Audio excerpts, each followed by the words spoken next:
ইউরোপের শীর্ষ 5 লিগের 3টি নিষ্পত্তি হয়ে গেলেও জমে উঠেছে ইংলিশ প্রিমিয়ার লিগ। লিগ জয়ের পাশাপাশি ব্যক্তিগত অর্জনের দিকেও মনোযোগ খেলোয়াড়দের। গত আসরের মতো এবারও ইপিএলে গোলদাতাদের তালিকায় সবার উপরে হাল্যান্ড। গোল্ডেন বুট জয়ের দৌড়ে আছে পলমার, ইসাক, ওয়াটকিনসনের মতো তারকারাও। ইংলিশ প্রিমিয়ার লিগের শিরোপা নিশ্চিতে চলছে টান টান উত্তেজনা। গোল্ডেন বুট নিয়ে লড়াইটা আরও জমজমাট। লিগ চ্যাম্পিয়ন পেতে অপেক্ষা করতে হতে পারে শেষ ম্যাচ পর্যন্ত। কার হাতে উঠছে এবারের গোল্ডেন বুট সেটাও জানা যাবে লিগ শেষে। ম্যান সিটি তারকা আর্লিং হাল্যান্ড এবার কিছুটা ছন্দহীন। বিগ ম্যাচে ছিলেন নিজের ছায়া হয়ে। চোটের কারণে মিস করেছেন বেশ কিছু ম্যাচ। তবে গোলদাতাদের তালিকায় শীর্ষে নরওয়েজিয়ান তারকা। 27 ম্যাচে 21 গোল, সঙ্গে 5 অ্যাসিস্ট। দ্বিতীয় অবস্থানে চেলসির কোল পালমার। গত আসরের মতো এবারও লন্ডনের ক্লাবটির পারফরম্যান্স হতাশাজনক। 34 ম্যাচ শেষে 8-এ অল ব্লুজ। তবে পালমার হাঁটছেন ভিন্ন পথে।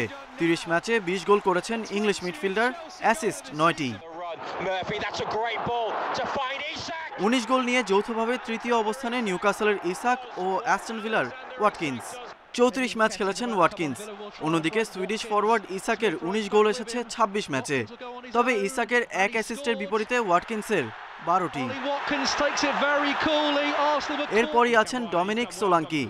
35 ম্যাচে বোর্নমাউথ নাম্বার 9-এর গোল সংখ্যা 18। সতীর্থদের দিয়ে করিয়েছেন 3টি। সবশেষ 5 ম্যাচে 1 জয় শিরোপা দৌড় থেকে অনেকটা ছিটকে গেছে লিভারপুল। তবে গোল্ডেন বুট জিতে এখনও লড়ে যাচ্ছেন মোহাম্মদ সালাহ। 29 ম্যাচে 17 বার লক্ষ্যভেদ করেছেন মিশরীয় তারকা। 9 অ্যাসিস্টও আছে নামের পাশে।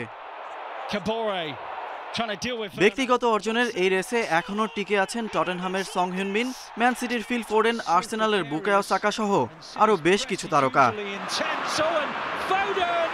Ghalib Hasan, Independent news.